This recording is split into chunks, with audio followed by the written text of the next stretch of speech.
Okay, this is really exciting. So exciting.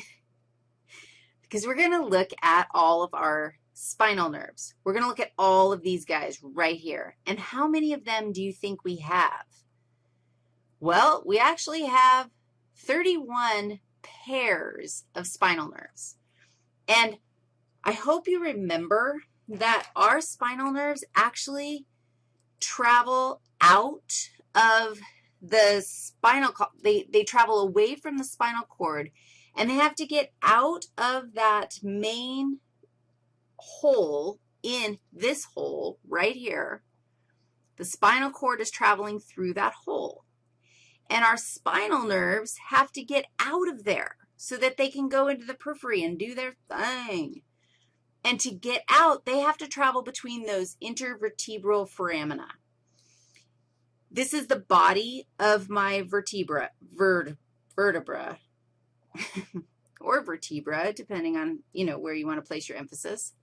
And you can imagine that the hole, the vertebral foramen, is, approximately right here. And through that vertebral foramen is your entire spinal cord.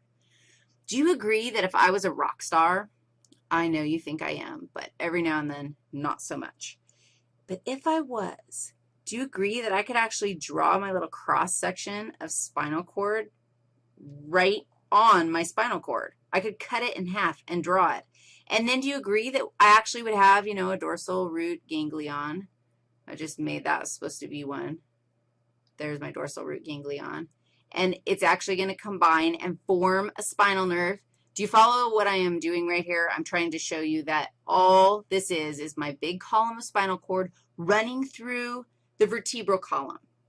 And then my actual spinal nerve, which we are totally comfortable with. We've seen these. We've gone in. We've gone out.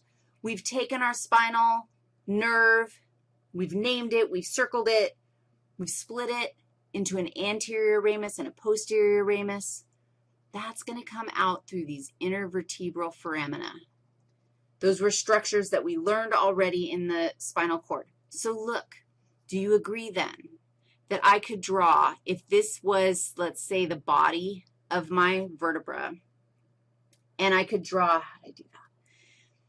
Do you agree that I could draw, just for the fun of it,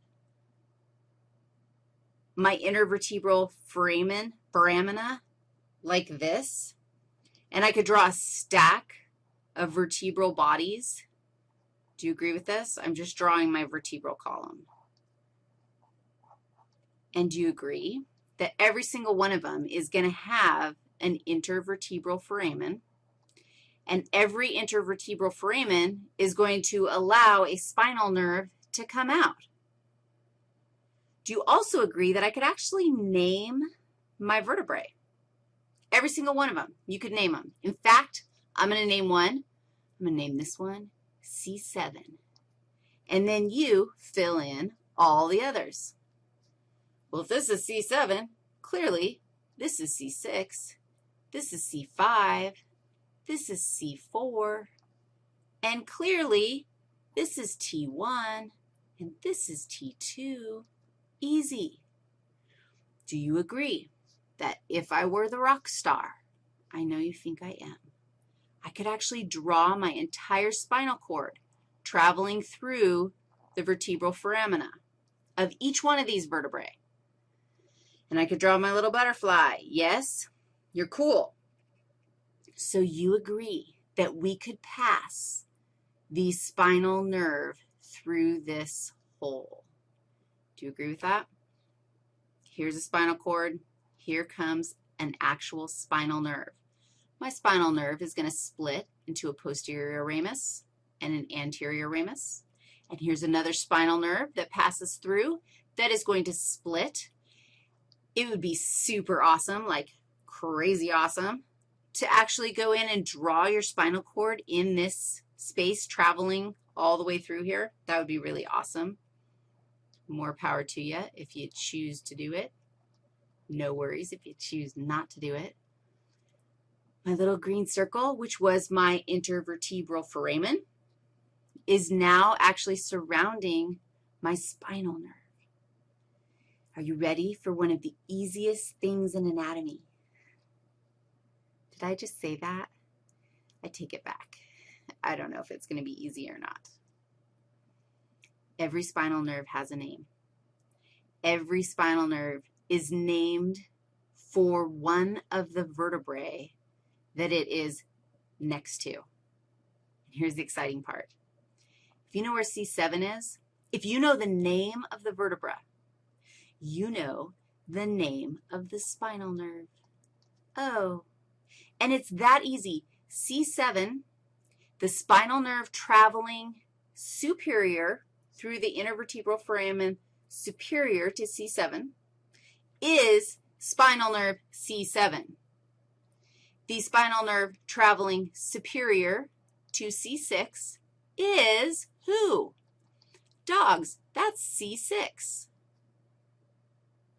The spinal nerve traveling superior to C5, dogs. That is C5. Do you see the pattern? It makes perfect sense. There's one place that it doesn't make perfect sense. Are you ready for that place? Shall we put it in like my favorite color so you never forget it because it's my favorite color? I'm sorry for this. The spinal nerve that is inferior to C7, what would you expect its name to be? T1. It's superior to T1. The bad news is, no, it's C8. What? Really? Yeah, it is. Nobody knows. I mean, that makes absolutely no sense.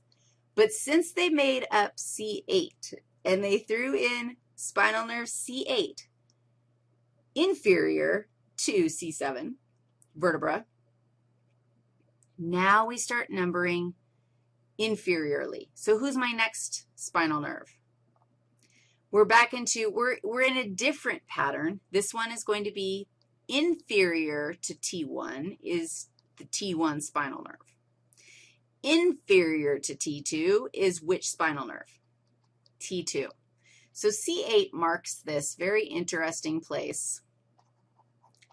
C7 marks this very interesting place where we do a flip-flop, and we are no longer numbering for the vertebra below the spinal nerve. We're now numbering for the vertebra above the spinal nerve. That's cool, as long as you remember that it happens at C7. And C7, that's one of our, that's vertebra prominens. That's a marker, a surface anatomy marker. You can palpate your C7. And that's how you know that, okay, now we're going into thoracic vertebrae. So it's a good one to have this switch take place. It's kind of random, but it is what it is. Now you've got named spinal nerves. Now we're going to do stuff with these guys.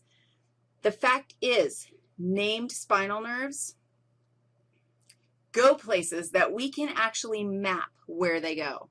Where does C8 go? It goes lots of places. These spinal nerves actually like braid. They mix and match with each other, which is totally wild. And then you end up with all these peripheral named nerves that you can trace back to a specific spinal nerve in the vertebral column. Let's look at a concept that each one of these spinal nerves has some fibers that travel to the skin, and they actually relay sensory information from your skin. So every single spinal nerve has some fibers that bring in sensory information from a certain part of your skin, and that can all be mapped. In the next part, I will introduce you to my friend, Dermatome Man.